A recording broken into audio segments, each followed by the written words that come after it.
Assalamualaikum warahmatullahi wabarakatuh. Innal hamdalillah nahmaduhu wa nasta'inuhu wa nastaghfiruh wa na'udzu billahi min syururi anfusina wa min sayyiati a'malina. May yahdihillahu fala mudhillalah wa may yudlil fala hadiyalah. Asyhadu an la ilaha illallah wa asyhadu anna Muhammadan abduhu wa rasuluh la nabiyya ba'dah.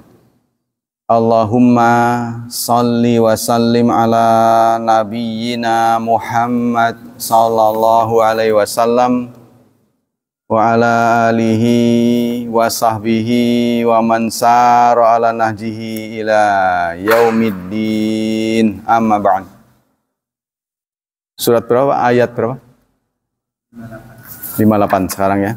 Surat 7 Al-A'raf ayat 58. A'udzu billahi minasy syaithanir rajim.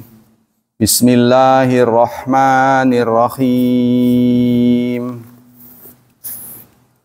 Wal baladut thayyibu yakhruju nabatuhu bi'izni rabbih. Walladzi khabutha la yakhruju illa nakida.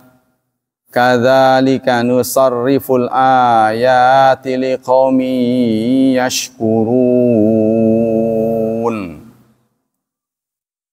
Wal baladu, mana balad itu sebenarnya negara, negeri. Ya, makanya surat balad surat negeri. Tapi yang dimaksud di sini bukan negeri, tapi tempat, tanah. Ya, jadi baladut thayyib, tanah yang baik, yakhruju, keluar. Tanah yang baik adalah tanah yang keluar tanam-tanamannya. Maksudnya tanah baik itu tanah subur. Ya. Tanah yang subur adalah tanah yang tanam-tanamannya itu subur. Tapi semua itu keluar bi'izni rabbih, dengan seizin Tuhannya. Nah, inilah namanya rububiyah. Jadi kata Rob itu melambangkan rububiyah. Semua yang berasal dari Allah untuk kita itu namanya rububiyah. Mulang terimanya kita kepada Allah namanya uluhiyah. Ya, itu makanya ada tauhid, rububiyah, uluhiyah, gitu kan? Walladzi khabutha. Walladzi khabutha, yang khabus itu lawan dari thayyib, yang buruk. Tadi kan subur. Ya, berarti yang tidak subur. Yang tidak subur adalah tanah la yakhruju, tidak keluar, illa nakida, kecuali nakid. Nakid itu kengelan, merana. Ya, atau disebut juga dengan tidak subur ya, gersang. Kadzalika, seperti itu atau begitu. Dzalika itu kan penunjuk jauh ya. Kadzalika, seperti itu. Nusarrif, kami menjelaskan ayat-ayat liqaumin, bagi kaum yashkurun, yang bersyukur. Kalau dalam terjemah Kementerian Agama, terjemahnya begini, dan tanah yang baik, tanam-tanamannya tumbuh subur dengan seizin Allah. Sementara tanah yang tidak subur, tanam-tanamannya hanya tumbuh merana. Demikianlah kami mengulangi tanda-tanda kebesaran kami bagi orang-orang yang bersyukur. Bagaimana pendapat ahli tafsir? Menurut Ibnu Jarir, wal baladu thayyib, yang disebut balad thayyib itu turbatuhu, tanahnya, tanah negeri. Wal uzbatu masyaribuhu, serta airnya bisa diminum. Ya, jadi tanah yang baik itu airnya bahkan tidak perlu diproses lagi, bisa diminum. Ya, air apa? Mineral, ya. Tapi kalau air dalam kemasan kita itu bukan mineral. Bukan mineral, itu bahasa yang menipu. Nah, itu hanya air proses. Kalau mineral itu yang betul-betul ada kandungan mineralnya, nggak perlu langsung diminum gitu. Contohnya zam-zam. Nah, zam-zam kan nggak direbus, nggak diproses, ya kan? Dan di dalamnya itu ada molekul-molekul yang berguna buat tubuh kita. Jadi justru yang meneliti bukan Muslim, Jepang, bahwa air yang kita minum itu kalau dibacakan zikir, maka dia akan membentuk molekul-molekul positif.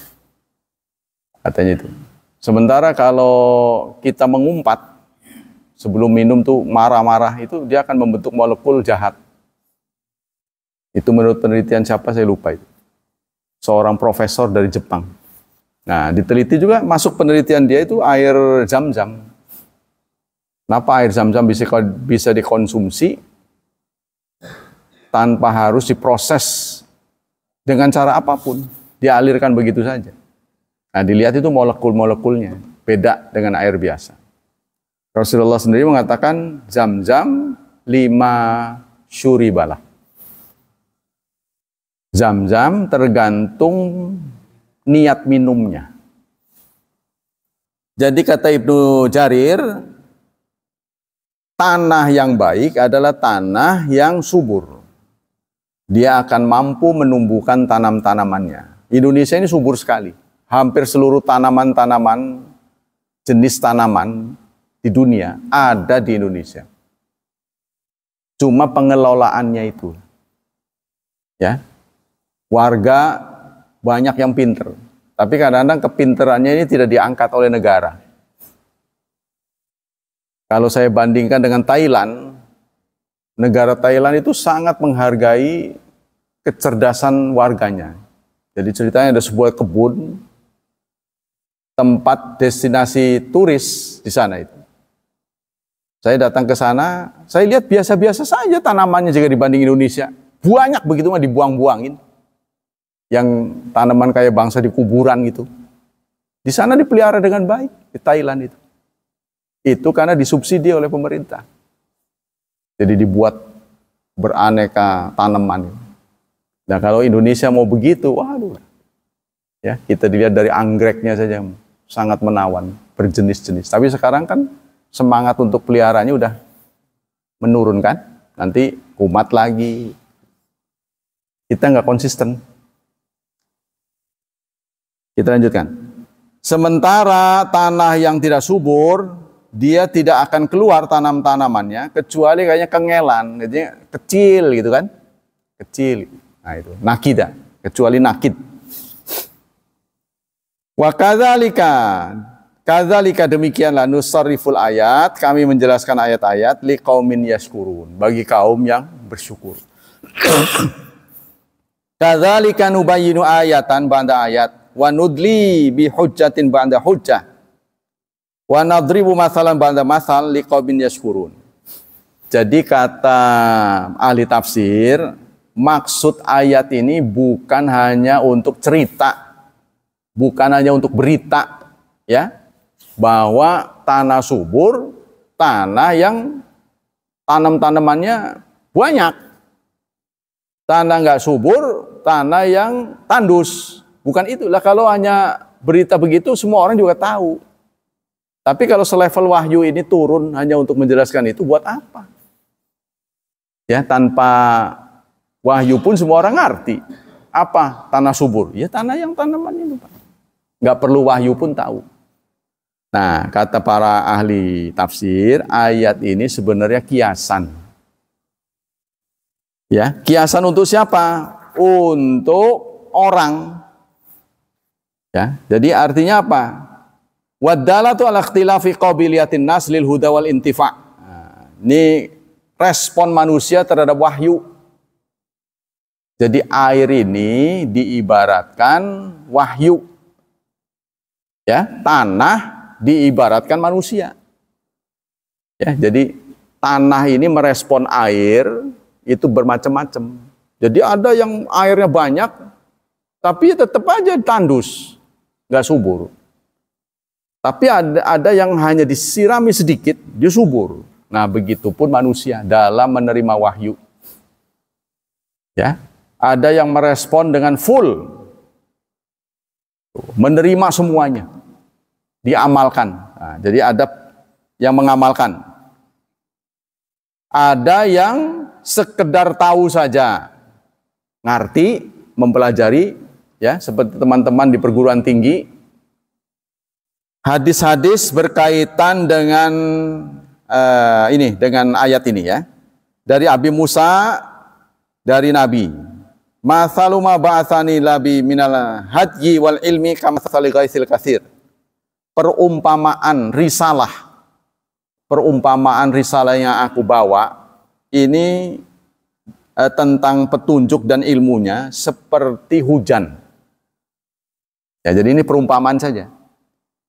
Asaba ardhan fakana minha naqiya qabilatil ma. Ada tanah yang mudah meresap air. Lalu air itu menyebabkan penumbuhan banyak tanam-tanaman. Fa'ambatal kal'a wal asyab al-katsir. Maka tanah itu akan menumbuhkan rumput-rumputan dan tanam-tanaman yang begitu banyak, rindang. Wa kanat minha ajadib. Tapi ada juga tanah yang meskipun disirami oleh begitu banyak derasnya hujan, airnya nggak terserap, ya, nggak terserap. Nah, maka bablas saja begitu, malah justru mendatangkan banjir karena nggak terserap kan. Nah, begitulah wahyu turun kepada manusia. Jadi manusia ini diibaratkan tanah. Bagaimana Anda merespon wahyu? Ada yang kayak makanan cuma dicicipi, pahit lah, enggak lah. Ada yang begitu. Tapi udahlah, pahit juga obat minum. Nah, ada yang begitu. Ada yang sekedar nyicipin, pahit lah, enggak. Ada yang parah pilih, yang pahit enggak dijalanin, yang manis dijalanin. Makanya Kemenak tidak pernah ngurus sholat. Rukun Islam kan ada 5, syahadat, sholat, zakat, puasa, haji. Yang diurus tuh yang berduit. Zakat, haji, itu. Syahadat jarang. Ya kan? Yang ngeritik-ngeritik kementerian sendiri. Ya. Dulu waktu naib-naib tuh akad nikah, banyak diwakilkan pada orang tua. Diwakilkan dia. Yang akad anaknya perempuan itu. Saya protes terus. Wah, itu nggak benar begitu. Sebab orang NU pun dalam kitabnya ini nggak dibenarkan orang tua tuh hadir yang menikahkan anak gadisnya itu naib, nggak boleh. Maka caranya bagaimana? Orang tuanya ini pergi, nggak hadir, dianggapnya halangan gitu. Jadi dia mendramatisir halangan gitu. Nah sekarang ini orang tuanya ada, kan dia nggak uzur. Jadi dia harus menangani itu anak gadisnya yang dia sudah besarkan dari bayi berpuluh-puluh tahun. Dengan mudahnya diserahkan pada orang lain. Nah sekarang udah pada nurut nih. Saya udah ngomong begitu nurut. Alhamdulillah. Kalau teman saya kritik. Datang telat. Biasa udah tahu saya. Tabiat dia. Datang telat. Maaf ya, saya banyak kegiatan. Allah. Udah watak itu saya bilang. Kalau teman sendiri saya kritik. Udah watak itu. Dari dulu juga kamu telat terus. Alasannya banyak. Kan begitu. Kalau udah selesai, maaf ya, masih ada kegiatan yang padahal belum tentu ada itu. Ya, tapi itulah mau-mau dia ya. Jadi memang yang penting-penting saja yang dijalankan. Jadi selamanya nggak bisa dekat gitu antara pemimpin dan rakyat. Kalau udah mengarah kepada kerusuhan, baru dipanggilin tuh. Baru dipanggilin. Nih hari ini nih, saya pagi ini dipanggil ke kelurahan. Harmonisasi pemimpin gitu. Orang dia yang bikin ribut, kita yang disuruh akur. Ya kan? Contohnya ada gerakan cinta rupiah. Loh, kita mau dari dulu cinta. Ya kan? Gerakan cinta rupiah. Lah yang nggak cinta itu pemimpin yang nggak mau nyimpen rupiah tapi nyimpen dolar. Iya, kita kan nggak punya dolar, rupiah terus. Nah, ini yang diarahkan kita, ini yang jadi sasaran. Nah, sekarang juga begitu. perlawanan, kisruh, ini kan dibuat oleh pemerintah ini. Adanya pemilu ini, rusuh jadi. Dibuat, udah gitu curang pula. Nanti kalau dibuktikan masif, jadi ada tingkat-tingkatannya ini. Ya, yang kalah biasanya kan selalu nuntut. Tuntutannya itu sesuai dengan fakta enggak? Berapa yang dirugikan, berapa persen? Kalau persennya mencukupi, bisa ada tindakan. Tapi kalau nggak mencukupi, ya nggak masalah. Nggak akan jadi masalah. Contohnya demo 1.000 bubarin. 100.000 polisi datang. 1 juta tentara datang. Tuh, kalau udah banyak baru ini rakyat saya. Kan waktu Pak Harto kan begitu. Sedikit bubarin sampai terjadi tragedi Trisakti. Tapi begitu ya animo masyarakat begitu banyak, wah ini rakyat, baru rakyat. Yang kemarin ini ya nggak tahu apa akan bertambah apa enggak. Kalau menurut saya kalau memang protes harus dibanyakin. Ini dianggapnya saya provokator. Gitu dianggapnya. Memang kalau banyak kalau protes sebab Indonesia ini negara siapapun yang menang silahkan, tapi jangan curang. Kalau sudah curang, kita juga menerima kekalahannya itu enggak udah tersakit ya, kalah itu kan kecewa. Kan sudah kecewa kan, sakit hati kan, waduh kalah saya. Jadi harus dineng-neng, jangan diiming-imingi gitu. Ya biarin aja, dia kalah, diemin aja. Sampai dia tenang dulu. Hore, saya menang. Itu menyakitkan itu. Padahal belum ada real count. Nah ini kemudian dikritik kan. Nah dikritik baru. Jangan mudah-mudah mengaku kemenangan. Bagaimana kemenangan yang ditunjukkan oleh Islam? Allah menyatakan, "Idza jaa nasrullahi wal fath." Jika datang kemenangan. Wa ra'aitan nas yadkhulun fi dinillah afwajan. Kamu lihat manusia berbondong-bondong mendaftar untuk menjadi membermu. Itu kan singkatnya. Apa yang Allah perintahkan kepada kita? Fasabbih, bertasbih. Bukan merayakan, bukan. Wastaghfir, beristighfarlah. Karena proses pemenangan itu pasti ada sesuatu yang menyakitkan. Pemenangan itu nggak bisa bersih sama sekali. Seperti Rasulullah saat memimpin Futuh, ada pembunuhan. Tapi bukan oleh Rasul. Khalid bin Walid yang melakukannya. 8 orang terbunuh. Itu pun setelah Rasulullah kaget ketika ada mayat perempuan. Loh, ini perempuan siapa yang bunuh? Khalid, samperin. Bilang, perempuan, anak, orang tua, orang yang tidak berdaya nggak boleh dibunuh. Jadi Rasulullah ingin Futuh itu tanpa ada darah. Tapi tetap aja ada kesalahan dalam proses pemenangan itu. Maka harus dijawab dengan istighfar. Tuh. Maaf ya saudara. Gitu. Harusnya begitu. Itu akan justru menimbulkan simpatik. Gitu. Janji-janji saya, insya Allah saya sekuat tenaga akan saya jalankan.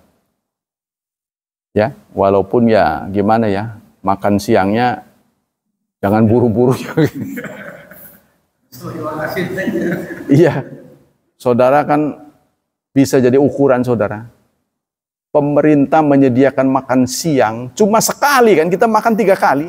Itu ini saja ambruk keuangannya.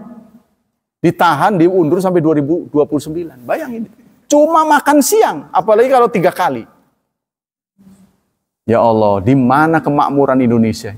Kita bertanya-tanya. Ya kan? Cuma menggelontorkan makan siang sekali doang, itu saja dana negara itu akan tersedot sekian triliun. Cuma makan siang. Ya kita ngebayangin lah betapa lemahnya negara kita. Ya, makanya keinginan banyak pihak adalah 1 putaran. Bukan apa-apa, duitnya inilah nggak ada. Nyiapin kotaknya, terus pegawai-pegawainya berapa tuh dibayar? Ya kan? Nah kita nggak punya duit, makan siang aja ambruk kita. Nah tapi sejelek-jeleknya negara kita harus kita perbaiki. Harus lebih baik lagi, lebih baik lagi. Kita lanjutkan.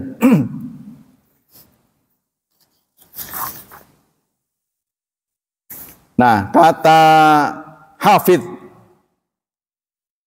Ibnu Hajar, qala al-Qurtubi wa ghair darabal nabi lima ja'a bihi minad din mathalan bil ghaithil am alladzi yatin nas fi hali hajatihim.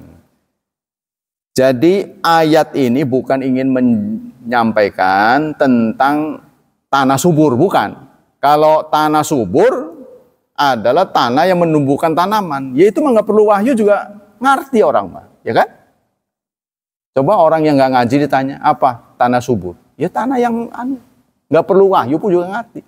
Ayat ini ingin memberitahu kita perumpamaan manusia. Ketika mendapat respon, dapat wahyu, dia responnya kayak tanah.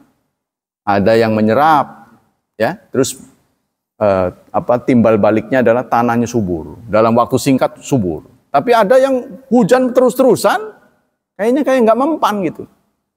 Nah, gersang aja. Nah, inilah manusia seperti itu. Ya kan? Tapi semua ini memberitahu kepada kita, ya, dalam sebuah hadis sebutkan begini, nadarallahu mra'an, Allah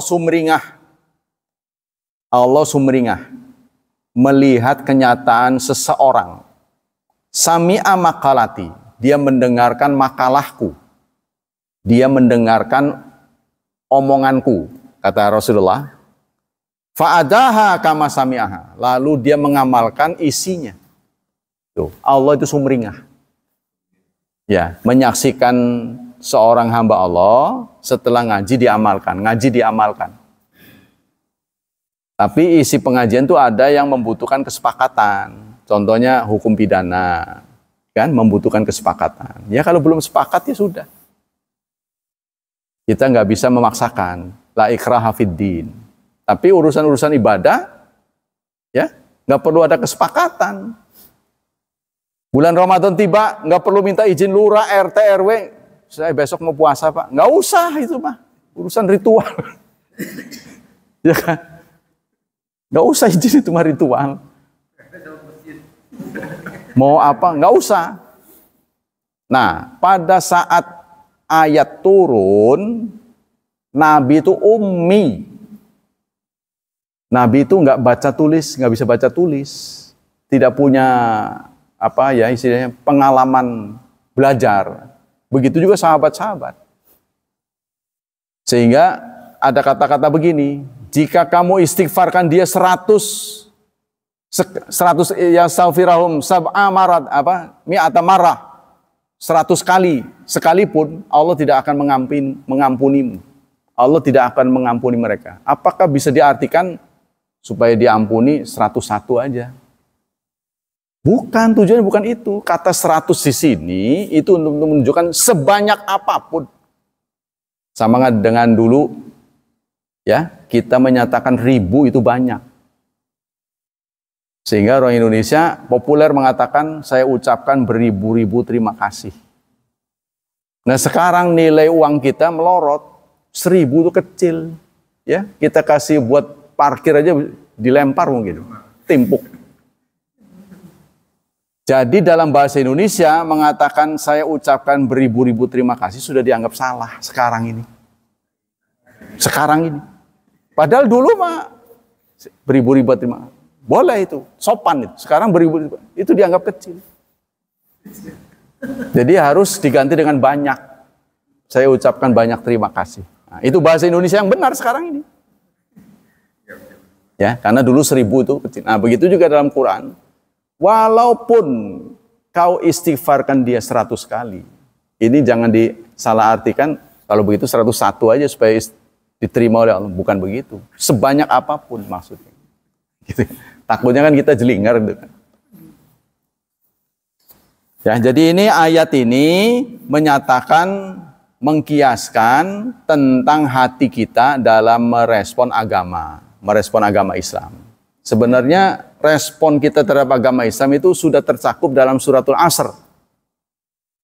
Allah menyatakan wal asri innal insana lafi khusrin. Demi masa, semua manusia dalam kerugian. Manusia tanpa kecuali, mau kafir, mau muslim, semua Laki, perempuan, gede, kecil, semua sama. Mau orang Asia, Eropa, Australia, semua. Illalladzina amanu. Kecuali manusia yang beriman. Tuh, satu, kalau kita nggak mau rugi, satu beriman. Ya, karena iman itu penting. Ada informasi yang tidak bisa diakses oleh manusia, sama sekali. Hanya bisa direspon dengan keimanan. Contohnya Isra Mi'raj. Ya, sampai botak sariawan nggak bakal ketemu. Kalaupun Nabi sekarang mengulangi lagi Isra Mi'raj, tetap aja kita akan kagum. Bagaimana mungkin beliau melakukan perjalanan yang begitu jauh ditempuh dalam waktu yang singkat. Sekarang pun yang sudah ada moda transportasi modern tetap nggak masuk akal. Nah inilah agama. Ya gitu. Jadi wa amilus salihat, dan dia mengamalkan ilmunya. Nah, amilus solihat, bukan amilu saja tapi solihat, amalnya harus soleh. Amal soleh itu harus memenuhi syarat, ya paling tidak 3. 1, titik tolaknya itu harus ikhlas. Titik tujuhnya ridha Allah. Garisnya titik ke titik itu sesuai dengan syariat.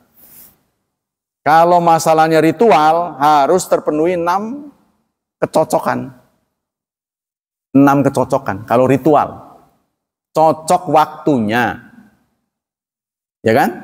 Kita sholat subuh jam 7, ya nggak boleh. Kalau sengaja. Kedua, cocok tempatnya. Kalau prakteknya di tempat tertentu, contohnya haji, hanya boleh dilakukan di Mekah. Anda di Madinah sekalipun tidak sah hajinya. Ya kan? Jangankan di Monas. Di Madinah sekalipun. Madinah kan tidak ada kegiatan haji dan umrah. Yang ada adalah ziarah kan. Masjid Nabawi memang pahalanya besar, tapi tidak ada kegiatan umrah dan haji di sana. Yang ada di Masjidil Haram. Tuh. Yang ketiga, kecocokan tempat, kecocokan waktu, kecocokan caranya. Nah, ini caranya bagaimana? Tawaf contohnya. Itu berlawanan dengan jarum jam. Dilakukannya, ya kan? Sekarang kita bikin kayak jarum jam begini, nggak boleh. Walaupun sama-sama muter. Nggak boleh. Yang keempat, harus cocok sebabnya. Kalau menyangkut sebab, contohnya sholat gerhana, karena ada gerhana. Kalau ternyata di langit tidak ada gerhana, walaupun hitung-hitungan menunjukkan gerhana, maka tidak usah sholat. Yang kelima, cocok apanya? Waktu, bilangan. Kalau menunjuk bilangan. Tasbih 33, kita bandel, jangkepin 50. Nggak bisa. Kalau dibilang 33 ya 33, kalau disuruh 10 ya 10. Ya, yang terakhir apa? Jenisnya. Kalau menyangkut jenis, contohnya untuk kurban hanya ditunjuk 3 binatang. Onta, sapi, dan kambing. Kita pilih ayam kampung, kan enak tuh. Ya kan? Mahal. Atau bebek, nggak boleh. Walaupun jumlahnya harganya sama. Ya, jadi kalau sudah ditunjuk jenis nggak bisa. Nah itulah tafsir dari ayat ini. Kita kembali ke sunnah Rasulullah Sallallahu Alaihi Wasallam.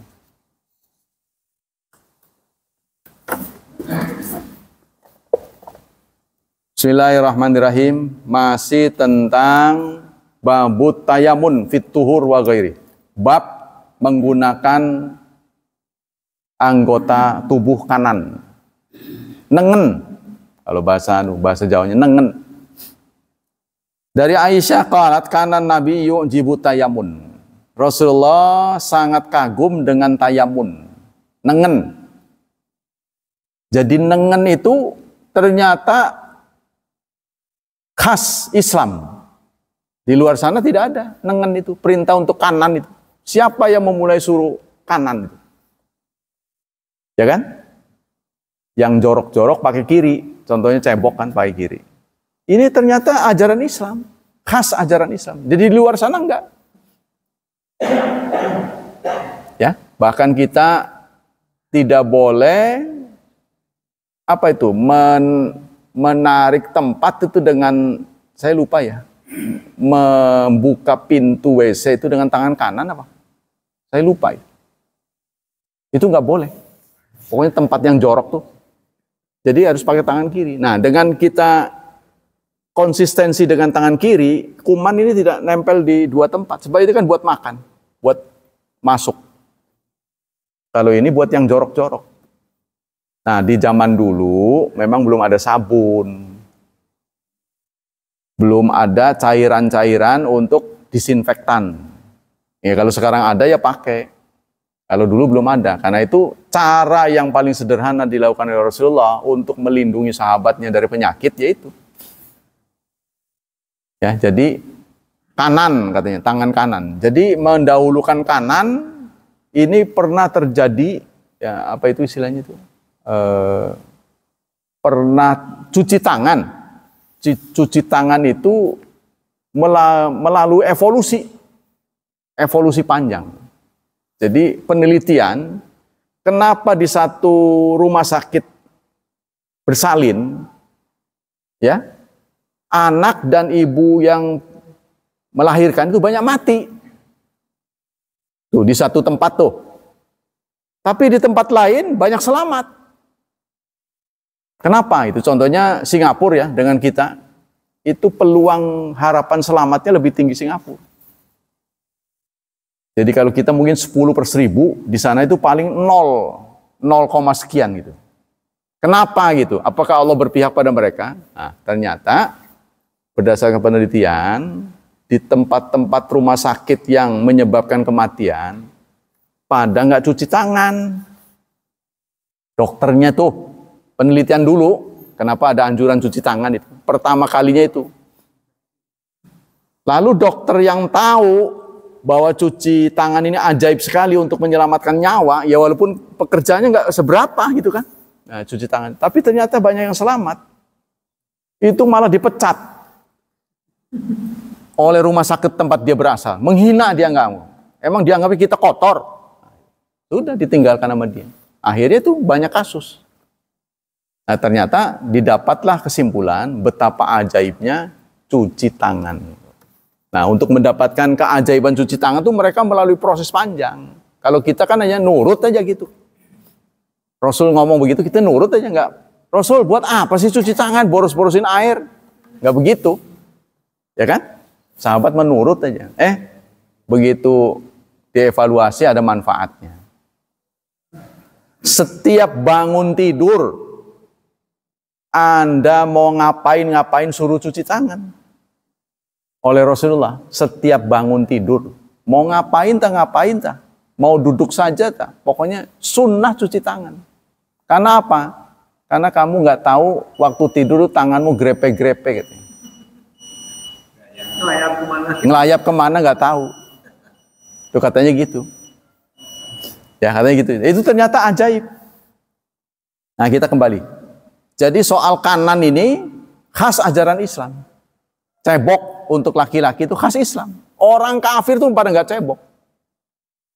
Makanya kloset itu didesain nggak mancur, hanya untuk nyebor urin, bukan untuk kita, bukan. Kalau kita kan butuh buat itu, buat ini kan. Iya, jadi dia kan begini ke sana. Kalau kita kan butuh gitu. Jadi hati-hati saudara, kalau mau buang urin di mal-mal itu periksa baik-baik, mancur nggak itu. Karena dia dibuat otomatis, hemat air ceritanya gitu. Ya, jadi tubuh kita kalau menjauh dia baru mancur. Gitu. Nah kita setelah kencing kan belum cebok. Loh, kok nggak mancur-mancur? Pegang sana, pegang sini nggak mancur. Setelah kita menjauh, ya kewer-kewer lah gitu kan. Itu kan? Nah, itu hati-hati. Jadi lebih baik gunakan kamar mandi yang aman gitu. Jadi pokoknya sebelum buang air periksa baik-baik. Karena mereka itu, iya, si pencipta toilet ini bukan muslim. Pencipta toilet itu bukan muslim. Gara-garanya begitu. Kita lanjutkan. Dalam hal apa Rasulullah nengen tana'ul? dalam menggunakan sandal. Ya, jadi kalau kita menggunakan sandal, dahulukan kanan. Kalau melepas kiri. Masuk masjid kanan, keluar masjid kiri. Ya Allah, orang Islam diatur sedemikian rupa ya, padahal bukan prajurit ya. Kaki. Ya Allah, orang Islam hebat. Mau masuk masjid aja diatur. Kanan apa kiri dulu kaki. Tuh. Begitu rapihnya Rasulullah mengatur. Tanaul. Yang kedua tarojul. Tarojul itu nyisir. Dan nyisir gimana? Wong kepalanya cuma satu. Yang kanan dulu. Apa dibelah dua ini? Nyisir. Pokoknya bagian kanan ini dulu. Sunnah. Ya, nyunahnya itu. Watuhur. Serta bersuci.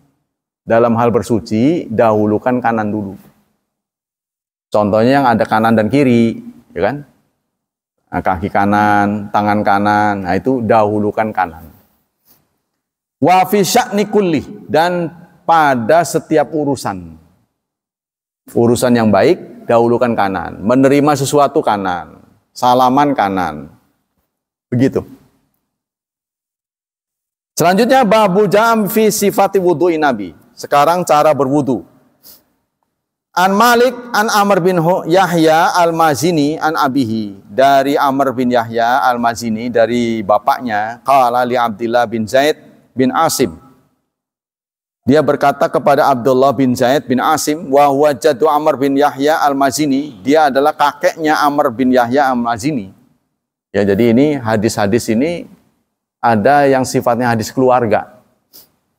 Contohnya Pak Mul punya kakek menyampaikan hadis, itu akan dijaga terus oleh Pak Mul. Nanti diturun Pak, jaga ya, ini hadis buyut kita. Terus begitu sampai sekarang. Jadi mereka kan ada keturunannya. Yang Abu Hurairah tuh anak-anaknya hafal semua Abu Hurairah. Diusahakan gitu. Yang megang kunci Ka'bah itu adalah pemegang kunci Ka'bah di zaman Nabi. Iya.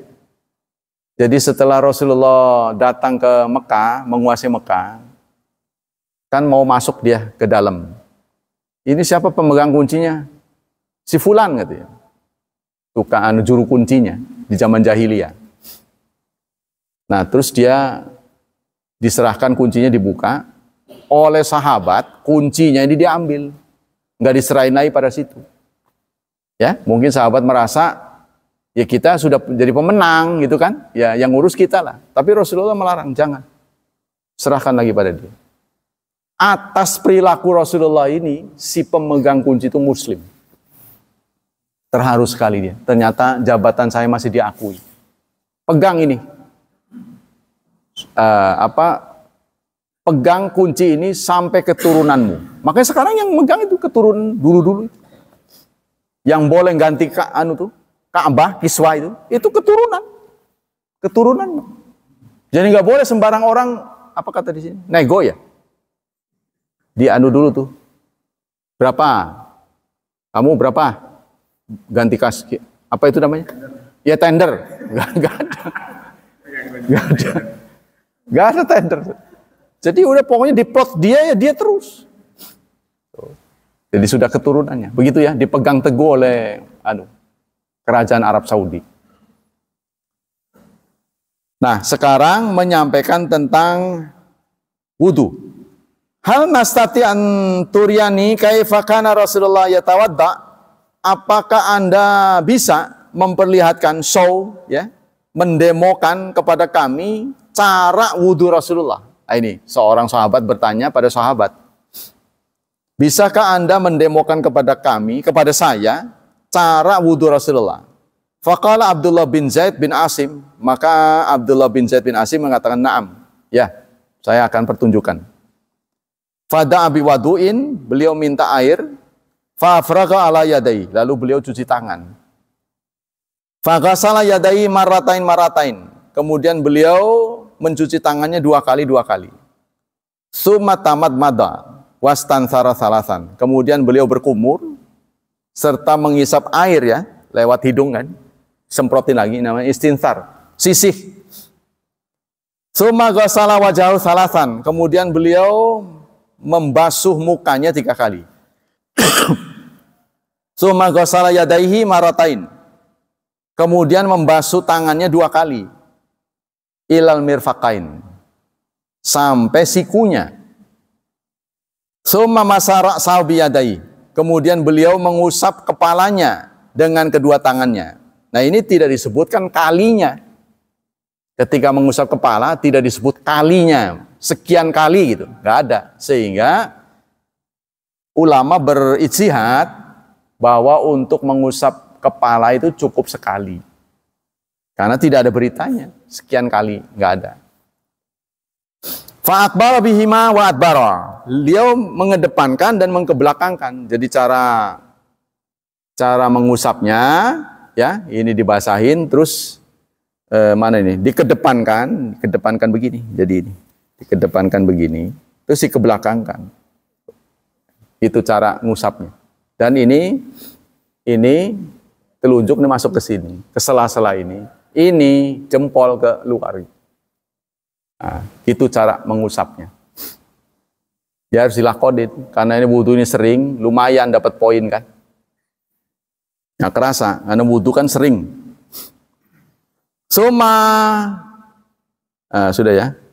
Bada abi muqaddam ra'si, summa dzaba ila qafahu. Beliau memulai dengan ke depan digini, ke sini dulu, terus di kebelakangan sampai ke jitoknya, jitok sini kan. Nah. Summa raddahuma hatta raja ila makan. Kemudian dikembalikan ke tempat semula. Kembalikan ke tempat semula. Summa ghasala rajulai, kemudian baru membasuh kakinya. Jadi kaki itu terakhir.